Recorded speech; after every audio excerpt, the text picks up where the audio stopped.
Mother of Learning, Chapter 3, The Bitter Truth.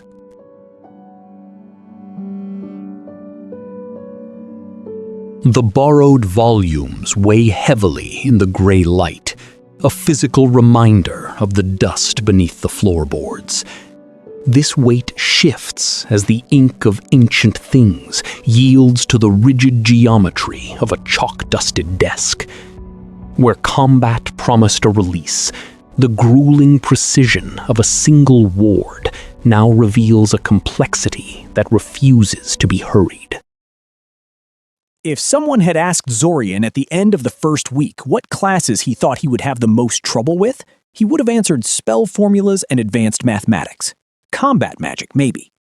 2 weeks later, he could safely say the answer was warding. Warding, the art of protecting things with magic, was a surprisingly complex field. You had to take into account what the thing you're trying to protect is made of, what its dimensions and geometry were, how the ward is going to react with the already existing magic. Or you could just slap a general-purpose warding invocation on your target and hope for the best. But the professor would fail you for that answer, so that wasn't an option in the classroom. But these complexities aside, the class should have been a breeze, or at least not this confusing.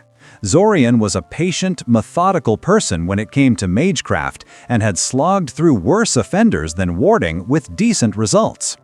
The problem was that their teacher, a stern woman with hair cut so short she might as well have gone all the way and shaved her head completely, didn't know how to teach at all.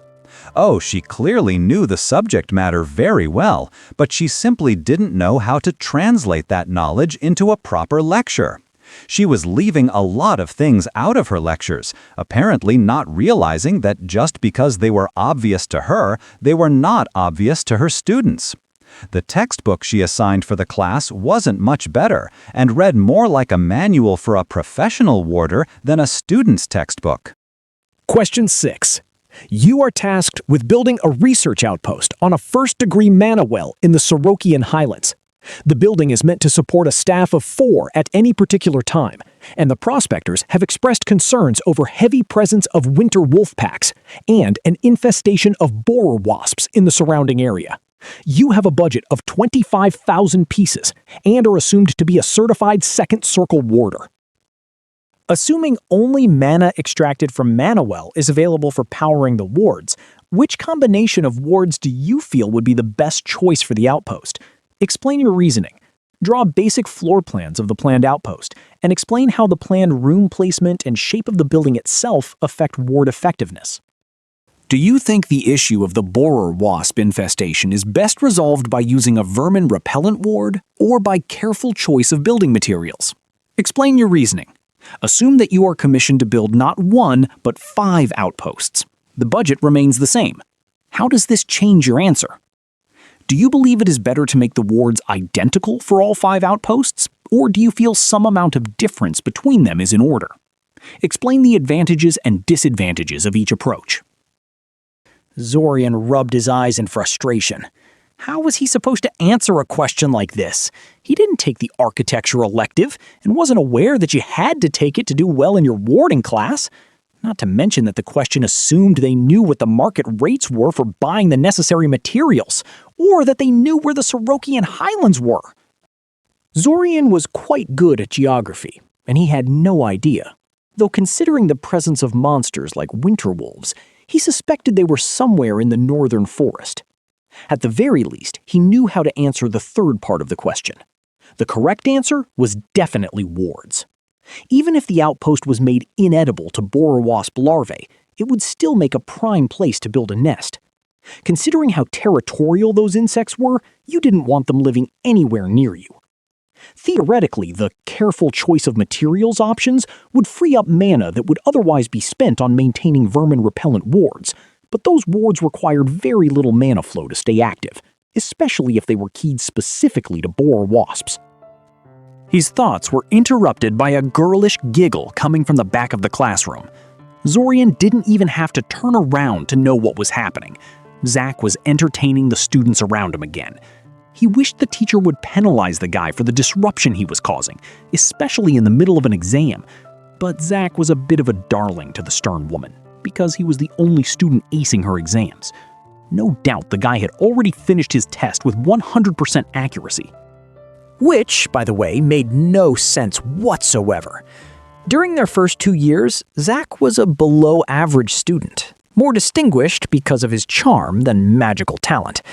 Kind of like a nicer version of Fortov, actually. This year, though, he was acing everything. Everything. He had a wealth of knowledge and a work ethic he hadn't had at the end of their second year, far in excess of what could be gained through the normal passage of time. How does one get so much better in the span of a single summer? 15 minutes later, he threw his pencil down on the table, calling it quits. He only filled in 8 out of 10 questions, and he wasn't sure how correct these 8 were. But it would have to do. He would have to set aside a couple of days for warding self-study, because the lectures were making less and less sense with every passing day. The only other student that stayed in the classroom as long as he did was Akoja, and she handed in her paper only a few seconds after he did and followed him outside. Of course, they stayed in the classroom so long for very different reasons. He stayed so he could scrape in a few stray points. She stayed because she was a perfectionist who wanted to triple-check everything to make sure she didn't forget anything. Zorian, wait! Zorian slowed down and allowed Akoja to catch up to him. The girl could be insufferable sometimes, but she was a good person overall, and he didn't want to snap at her just because the test didn't go the way he wanted. How do you think you did back there? She asked. Badly. He answered, not seeing the point in lying. Yeah, me too. Zorian rolled his eyes. His and her definition of badly differed greatly. Niolu finished in only half an hour, said Akoja after a brief silence. I bet she'll get a perfect score again. Zorian sighed. I know everyone thinks I'm jealous, but that's not normal, said Akoja in a hushed but agitated voice. I'm pretty smart, and I study all the time, and I'm still having problems with the curriculum. And we've both been in the same class as Nilo for the past 2 years, and she was never this good. And now she's beating me in every single class. Kinda like Zach, said Zorian. Exactly like Zach. She agreed. They even hang out together, 2 of them and 1 other girl I don't know, behaving like they're in their own private little world. or like they're a couple, said Zorian, before frowning. Triple? What's the word for a romantic relationship between 3 people? Akoja scoffed. Whatever. The point is, the 3 of them do nothing but waste time together and antagonize the teachers and get perfect scores anyway. They even refused the chance to get transferred to first-tier groups. Can you believe that? You're too worked up over this, Zorian warned. Aren't you a little bit curious how they do it? Asked Akoja. Of course I am. Scoffed Zorian. It's hard not to be, but what can I do about it? Besides, Zach has never done anything to me.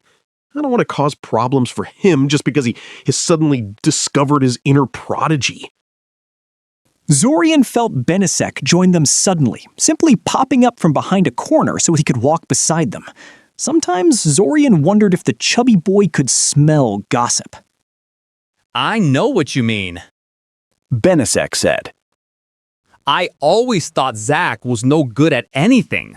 You know, like me? Well, there's no way he got this good at everything over one summer break, Zorian said. I guess he was pulling the wool over our eyes all this time. Man, that's so stupid. Said Benisek. If I were that good, I'd make sure everyone knew it. I don't think he was faking lack of skill for 2 years straight. Akoja huffed. He would have slipped, at least occasionally. What's left then? Zorian asked. He refrained from listing some of the more obscure ways such a rapid growth could be accomplished with magic, because most of them were criminal, and he was sure the Academy checked Zack to make sure he wasn't a shape-shifting imposter or possessed by the ghost of a long-dead mage. Maybe he knows the answers in advance. She suggested.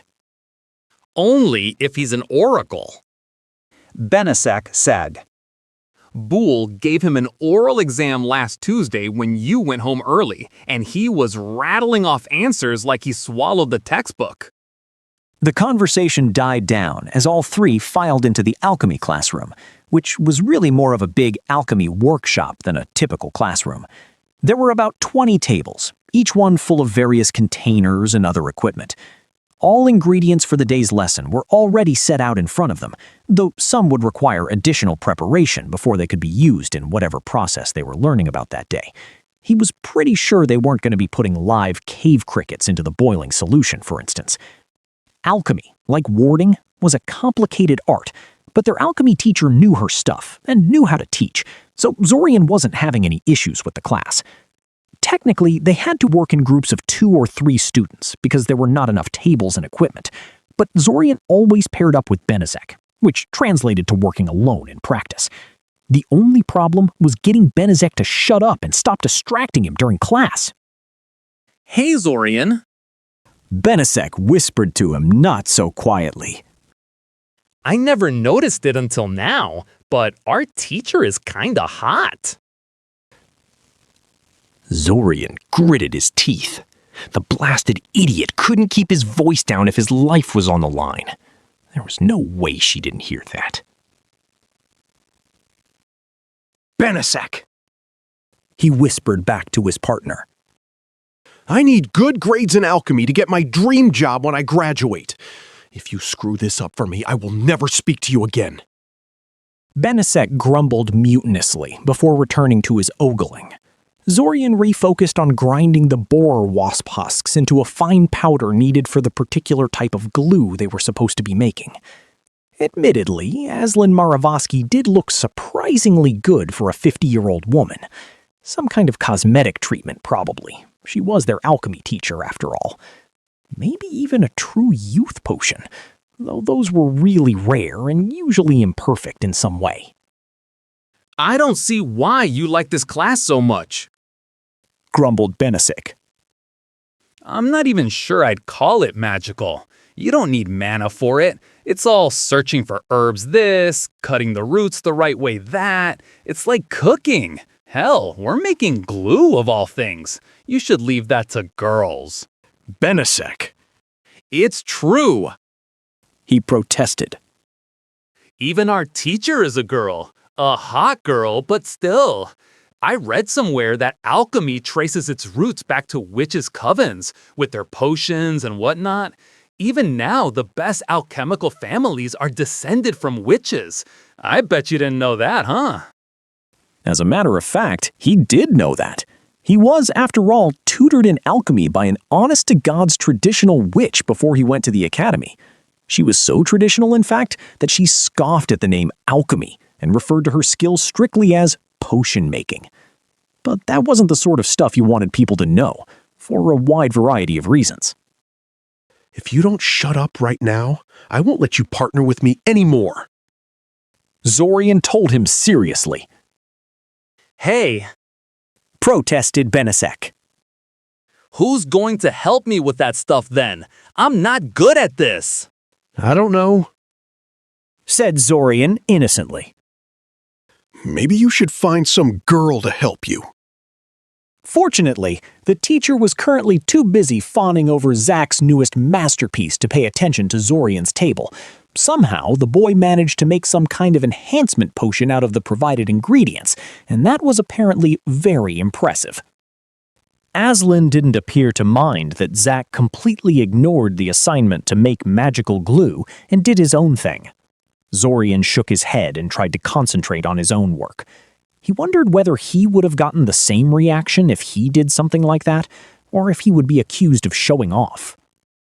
The few times Zorian tried to wow the teachers, he was simply told to work on his basics and not to get cocky, because arrogance kills. Was it because Zach was the heir of Noble House Noveda? Or something else? It was in moments like these that he understood exactly how Akoja felt about all this. And that concludes today's lesson. Said Ilsa. Before you leave, however, I have an announcement to make.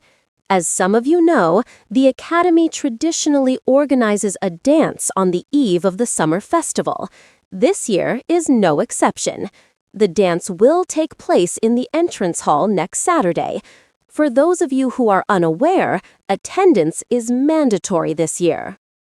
Zorian groaned, slamming his forehead into the table in front of him, causing the rest of the class to snicker.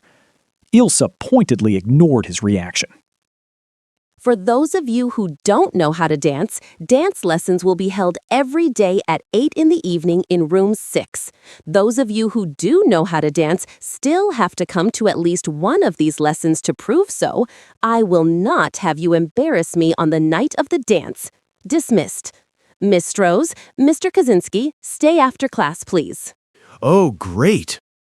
Zorian mumbled.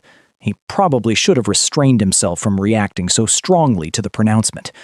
Truthfully, he intended to skip the dance, regardless of how mandatory it was. Did Ilsa realize that?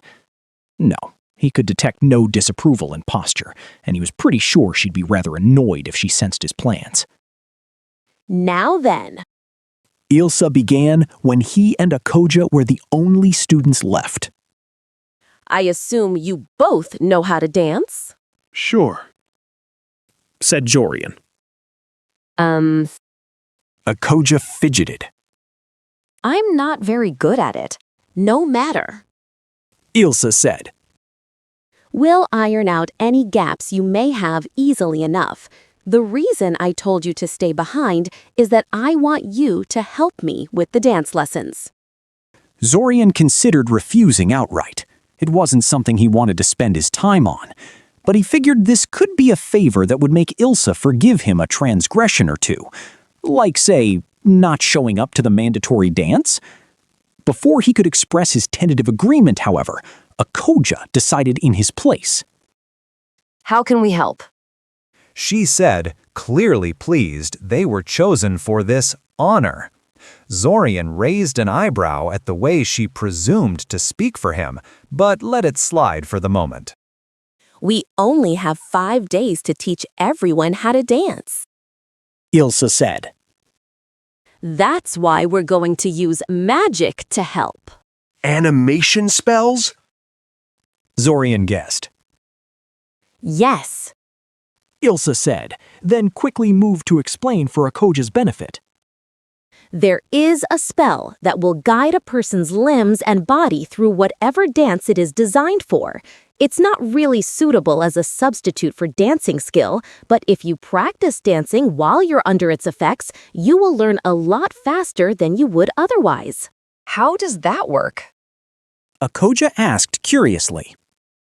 The spell moves you around like a puppet on a string until you learn how to move along with it, if only to make the feeling of something jerking you around go away.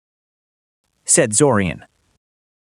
Eventually, you no longer need the spell to dance correctly. I see you have personal experience with this method.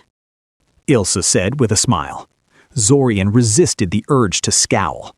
Getting put under that spell by Damon was one of his childhood traumas. It wasn't amusing at all. I sincerely hope you intend to give students a choice to refuse, Zorian said. Of course. Ilsa agreed. Though, those who refuse this method will have to attend at least 3 sessions instead of 1, so I expect most will choose this option instead of the traditional one. In any case, I want you two to help me cast the spell on people during the lessons. I expect I'll have to dispel and recast the spell often, and I could use some help. And why did you choose us specifically? Zorian asked. You both have decent control over your magic, and you seem responsible enough to be taught such a spell. Animation spells targeting people are restricted material, after all, and not something normally available to students. Huh. So how did Damon get a hold of it then? In his second year, no less. Well, whatever. At least knowing how to cast the spell will make it easier to counter it in the future. Anything else? Ilse asked. Very well then. Come to my office after the last class, and I'll set up some dummies for you to practice on before moving on to people. Poorly controlled, the spell is intensely uncomfortable.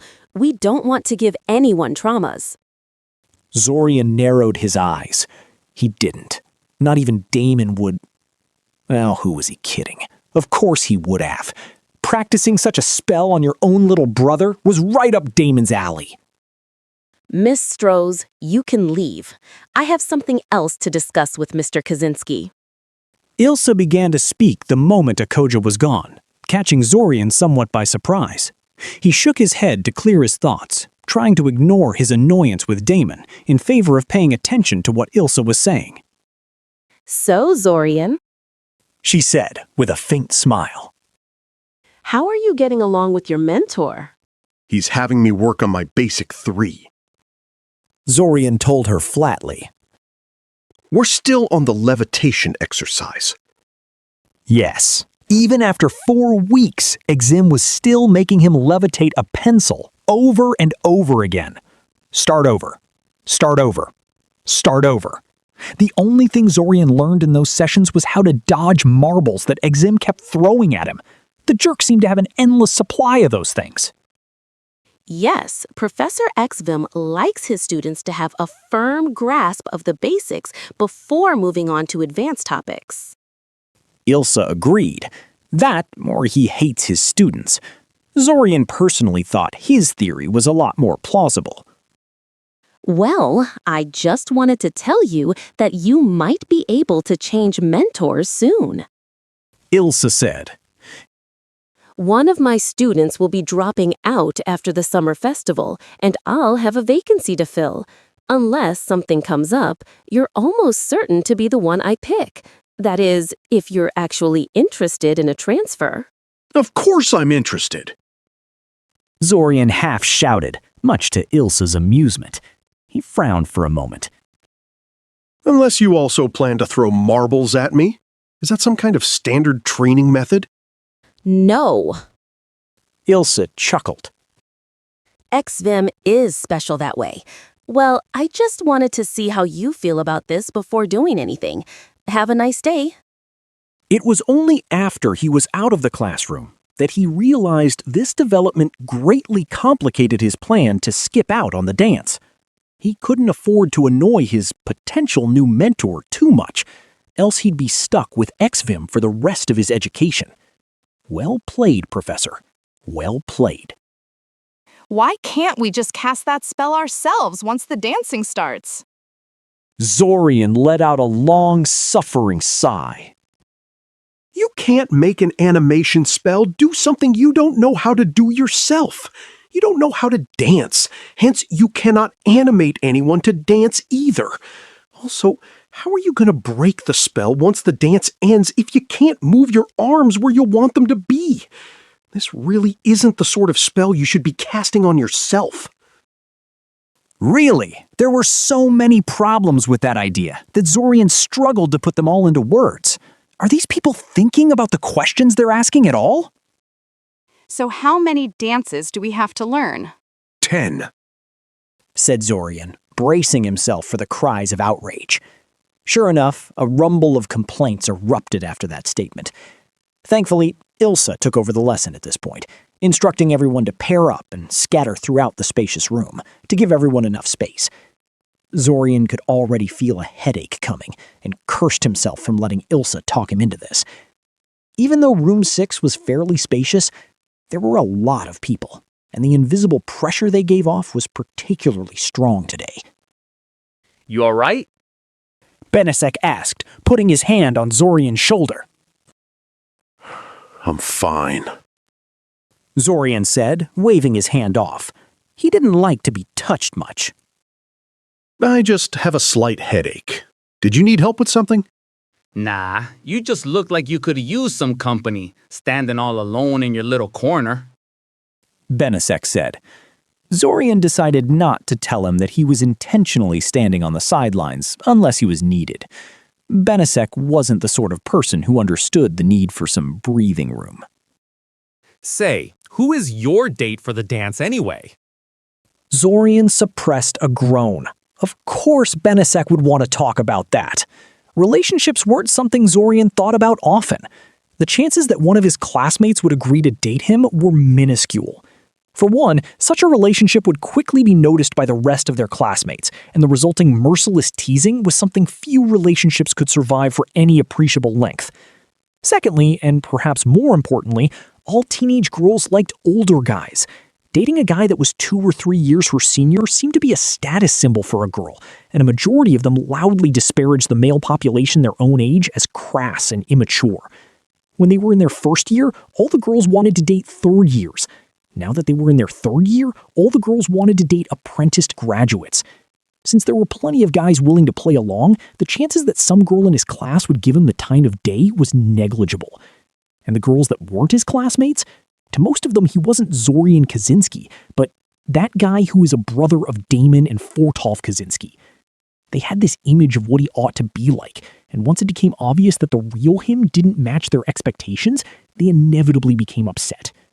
Besides, all this romantic stuff, well... Benasek prodded. I'm not going. Zorian said. What do you mean I'm not going? Benasek said cautiously. Just what I said. Zorian said. I'm skipping out on the whole dance thing.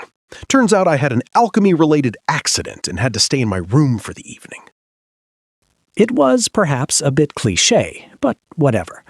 Zorian had already found a particularly tricky potion that was supposed to make a person more outgoing and sociable, something that was entirely plausible for him to try to make, that would make a person very ill when done wrong, but wouldn't actually kill him. If he does it right, it will seem like an honest mistake instead of a way to weasel out of the dance. Oh, come on, protested Benasek, and Zorian had to pinch him to make him lower his voice. The last he needed was to have Ilsa overhear him. It's the summer festival, a special summer festival, with the whole parallel thingy. Planar alignment. Zorian offered. Whatever. The point is that you have to be there. Everyone who is anyone is coming. I'm a nobody. Benasek sighed. No, Zorian, you're not. Look, Zorian, we're both merchant kids, right? I don't like where this is going. Zorian warned. Benasek ignored him. I know you don't like to hear this, but... Don't. Just don't. You have a duty to your family to put on a good face. Your behavior reflects on them, you know? There is nothing wrong with my behavior. Snapped Zorian, aware that he was attracting stares of nearby people, but not caring at the moment. You're free to go do whatever you want, but leave me out of it. I'm a nobody. A third son of a minor merchant family from the middle of nowhere. People here don't give a fuck about me. They don't even know who I am, and I like it that way. Okay. Protested Benasek, gesturing wildly. dude, you're making a scene. Whatever. Scoffed Zorian. Leave me alone and go away. The nerve! If there was anyone who should take a look at the impression he was leaving to people, it should be Benasek. The irresponsible leech would have been dumped into a Tier 3 group if it wasn't for Zorian's constant help, and this is how he repays him? Why was he even hanging out with that guy? He scoffed, trying to calm down. Stupid summer festival and stupid dance. The funny thing is that unlike most people who hate these kinds of events, Zorian wasn't strictly bad at them. He knew how to dance, he knew how to eat without embarrassing himself, and he knew how to talk to people at these kinds of events. He had to know these things because his parents used to drag him along with them when attending these kinds of events, and they made sure he knew how to behave himself properly once there. But he hated it. He had no words to describe how much events such as these sickened him. Why should he be forced to attend something he hates when the Academy had absolutely no right to demand it of him? No, they had no right at all. Hesitantly, Zorian knocked on the door to Ilsa's office, wondering why she called him here. There is no way. Come in. Zorian peeked inside and was promptly told to have a seat, while Ilsa calmly sat behind her desk, drinking something out of a cup, probably tea. She looked calm and serene, but Zorian could detect an undercurrent of disapproval in her posture. So, Zorian, Ilsa began. you've been doing quite well in my class. Thank you, Professor. Said Zorian cautiously. I try. Indeed, one could say you're one of the best students in your group, a student I intend to take under my wing after this whole festival rush dies down. An example to everyone, and just as much a representative of your class as Miss Stroh's. Oh, this is bad. I don't... So, excited about the dance this Saturday? asked Ilsa, seemingly changing the topic. Yes, I am. Zorian lied smoothly. It sounds like lots of fun. That's good. Ilsa said happily. Because I heard that you plan to boycott the event. It was rather upsetting, I must say. I was rather clear that attendance is mandatory, I believe. Note to self, find something horrible to do to Benesek. A spell that causes the target's tongue to feel like it's on fire or something. Or maybe piercing pain in the genital region. Just a bunch of nasty rumors, Professor. Zorian said smoothly. I would never dream of intentionally boycotting the dance. If I am unable to attend... Zorian. Ilsa cut him off. Professor, why is it so important that I show up there anyway? Asked Zorian, a bit of crankiness seeping into his voice. He knew it was a bad idea to blow up on a teacher, but damn, this whole thing was pissing him off. I have a medical condition, you know? Crowds give me headaches. She snorted. They give me headaches too, if it makes you feel any better. I can give you a potion for that. The fact is, I'm one of the organizers of the dance, and if too many students are absent, I'll end up with a black mark on my record, especially if someone as prominent as yourself were to not show up. Me? Prominent? I'm just an average student. Zorian protested. Not nearly as average as you think. Ilsa said. Just getting this far requires extraordinary intelligence and dedication, especially for a civilian-born student like yourself who wasn't exposed to magic your entire life. People keep an eye out for people like you. Also, you're Damon's younger brother, and we both know how famous he is. Zorian's lips stretched into a thin line. Zorian was sure the last reason was what it all came down to in the end. And all the other arguments were just excuses and attempts to butter him up. Even with his brother on a whole different continent, Zorian still couldn't escape from his shadow. You don't like to be compared to him. She guessed. No. Zorian admitted in a clipped tone. Why is that? She asked curiously. Zorian considered sidestepping the question. His family was a sore subject for him, but uncharacteristically decided to go for honesty. He knew it wouldn't do much, but he felt like venting at the moment. Everything I do is always compared to Damon, and to a slightly lesser extent Fortov. It has been that way since I was a child, before Damon ever became famous. My parents have never been shy about playing favorites, and since they were always interested chiefly in social achievements, I was always found wanting. My family has no use for a withdrawn bookworm, and made that abundantly clear over the years. Until recently, they ignored me completely, treating me more like I was my sister's babysitter than their son. But something happened recently that caused them to take notice of you. Ilsa surmised. Fortov happened. Zorian growled out. He bombed several exams, had to be bailed out by father's connections. He has shown himself to be generally unreliable, which is a problem, because he was supposed to be the spare heir for the family business, just in case Damon dies on one of his escapades. So now I am suddenly taken out of the metaphorical closet so they can groom me for the role. But you don't want to be the spare? She guessed. I don't want to be involved in Kazinski family politics, period. I am not a part of that family anyway, never was.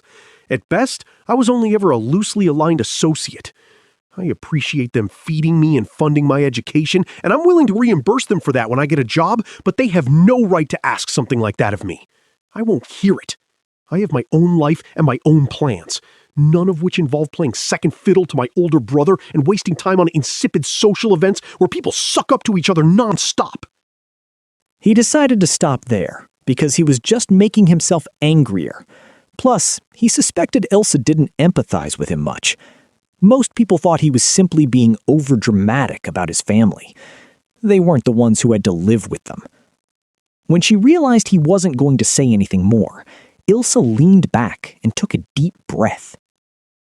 I empathize with you, Zorian, but I'm afraid such comparisons are unavoidable. For what it's worth, I think you're shaping up to be a fine mage yourself. Not everyone can be a prodigy like Damon. Right, said Zorian, refusing to look at her. She sighed, running her hand through her hair. You make me feel like the villain here. Family issues aside, why are you so bothered by this? It's a party. I thought all teenagers liked parties. Are you concerned about finding a date? Just ask some first years and they'll jump at the chance. They can't attend unless invited by an upperclassman, you know? Zorian released a sigh of his own. He wasn't looking for a way to find a date. He had no doubt that simply dropping his last name would net him some impressionable, giggly first year for the evening. He was looking for a way out, something that Ilsa wasn't willing to provide him with, it seemed. I'm not getting a date, Zorian told her, rising from his seat. I may have to come to the dance, but I'm pretty sure that bringing a date is not mandatory. Have a nice day. He was surprised that Ilsa didn't try to contradict him as he left. Maybe this whole dance thing won't be such a chore. Zorian trudged through the corridors of his residence building wearily, not in any real hurry to get to his room. The teachers had refrained from giving them any substantial homework over the weekend, knowing that everyone would be too preoccupied with the summer festival to get any work done. Normally, all that free time would be a godsend to Zorian, but just thinking about what he would have to endure tomorrow was enough to make Zorian lose the will to do anything fun or productive, so he fully intended to go to sleep the moment he arrived at his room. As he entered his residence building, he noted that someone was already in a celebratory mood, because the walls of the corridor he was passing through were full of colorful splotches in vivid yellow, green, and red. Zorian, just the man I was looking for. Zorian jerked in shock at the loud voice behind him and whirled around to face the man who invaded his personal space. He scowled at the grinning idiot in front of him. Why are you here, Fortov? He asked. What? I can't visit my little brother? He protested. You too good to hang out with Big Bro? Cut the crap, Fortov. You never come to me when you just want to hang out with someone. What do you need help with now? That's totally not true. He huffed. You're my favorite brother, you know? Zorian stared at him impassively for a few seconds. Damon isn't here, so you'll settle for me, huh? Damon is an asshole. Fortov snapped. Ever since he got famous, he's always too busy to help out his younger brother. I swear, that guy only thinks about himself. The hypocrisy is thick with this one. Zorian mumbled. Sorry, I didn't catch that. Fortov said. Nothing. Nothing. Zorian waved dismissively. So what kind of trouble are you in now? I might have promised a friend I'll make her an anti-rash potion? Fortov said sheepishly. There is no such thing as an anti-rash potion. Huffed Zorian. There is, however, an anti-rash salve, which is applied directly to the affected skin instead of being imbibed like a potion is. This just shows what a total dunderhead you are when it comes to alchemy.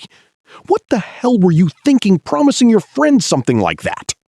I kinda pushed her into a purple creeper patch during our wilderness survival class. Fortov admitted. Please, you have to help me. I'll find you a girlfriend if you do. I don't want a girlfriend! Snapped Zorian irritably, least of all the kind of girlfriend Fortov would set him up with. Look, why are you bothering me about this? Just go to the apothecary and buy some. It's Friday evening. All stores are closed in preparation for the celebration tomorrow. Well, that's too bad, because I can't help you. Said Zorian. First 2 years are all theory and lab safety, and I'm just starting my 3rd year. We haven't done any serious alchemy in class so far. So true, and yet such a bald-faced lie.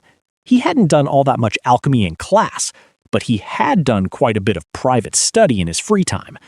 He could make an antidote for the purple creeper rash easily, but why should he spend his expensive alchemical ingredients? Oh man, come on. You can speak 3 different languages, and you know all the silly shaping exercises they make us learn, but you can't even do something so basic? What the hell are you doing in your room all day long if not learning how to do stuff like that? You're one to talk! Zorian snapped. You're a year older than me. You should be perfectly capable of doing this yourself. You know I never cared for alchemy. Too fiddly and boring for me. Fortov said with a dismissive wave. Besides, I can't even make vegetable soup without ruining Mom's kitchenware. Do you really want me around alchemical equipment? Well, when he put it that way, I'm tired. Zorian said. I'll make it tomorrow. Are you crazy? Tomorrow is too late! Oh, come on. It's not like she'll die of a goddamn rash. Continue the same scene. Please, Zorian, I know you don't care about these kind of things, but she's crushing on this boy and… Zorian groaned and tuned him out. That's pretty much all he needed to know about this emergency. And if my friend's rash isn't fixed by then, she won't be able to go and she'll never forgive me. Please, please, please. Stop it. Please, please, please, please. I said stop it. I'll do it, okay? I'll make the damn salve. But you owe me big time for this, you hear? Yup, he said cheerfully. How much time do you need? Meet me at the fountain in about 3 hours. Zorian sighed.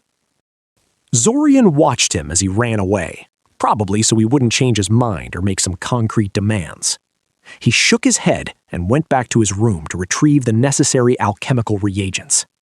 The academy had an alchemical workshop students could use for their own projects, but you had to bring your own ingredients. Fortunately, he had everything he needed for this particular task. The workshop was totally empty aside from him, but that wasn't very unusual. Most people were preparing for the dance tomorrow and were unlikely to do some last-minute alchemy practice. Unfazed by the eerie silence of the workshop, Zorian scattered the reagents across the table and set to work. Ironically, the main ingredient of the anti-rash salve was the very plant that was the cause of this mess, the purple creeper, or more accurately, its leaves.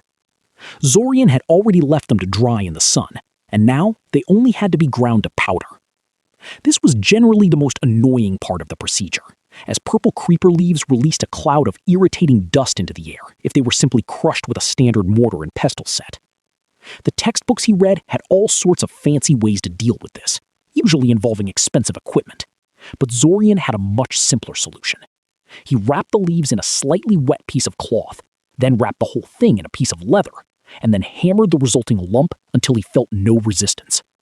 The irritating dust would bond with the cloth, and the leaf pieces wouldn't. After mixing the leaf dust with 10 drops of honey and a spoon of oblea berry juice, he put the whole thing over a low fire, stirring the contents until they achieved uniform color and consistency.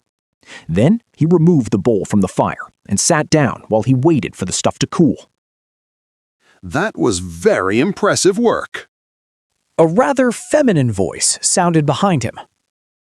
Nice improvisation with the creeper leaves. I'll have to remember that trick. Zorian recognized the owner of the voice, though, and Cull wasn't really female, despite some nasty rumors. He turned around to face the Morlock boy, studying his bone-white hair and intense blue eyes for a moment before returning his attention to cleaning the alchemical equipment he had used. No reason to get barred from using the workshop because he failed to clean up after himself. He struggled to formulate a response while Kyle was inspecting the salve with a practiced eye. The boy was rather mysterious, having only joined their group this year by transferring from gods know where and not being very talkative. Plus, he was a Morlock. How long had the boy been watching him? Sadly, he had a tendency to lose track of his surroundings when he worked on something, so he couldn't tell. It's nothing special, Zorian finally said. Now your work? That's impressive. I get the notion that you're on a whole different level from the rest of us when it comes to alchemy. Even Zach can't beat you most of the time, and he seems to be acing everything these days. The white-haired boy smiled mildly. Zach doesn't have the passion for the subject.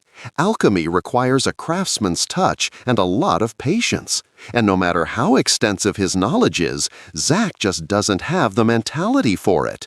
You do. If you had as much practice with alchemy as Zach apparently does, you'd surpass him for sure. Ah, so you think he has prior experience too? Zorian inquired. I do not know him as well as yourself and the rest of your peers, having only recently joined your group. Still, one does not get as proficient in this field as Zach apparently is in a matter of months. He works with the practiced ease of someone who has been doing alchemy for years. Like you. Tried Zorian. Like Ree. Kale confirmed. I hate to be rude, but are you finished here? I'd like to make something myself today. Zorian apologized to the boy for the holdup, which the Morlock waved off as something of little importance, and bid him goodbye. As he walked away, it occurred to Zorian that he should have probably made some kind of sleeping potion for himself while he was at it. He had to get plenty of rest tonight, because he certainly wouldn't get any tomorrow.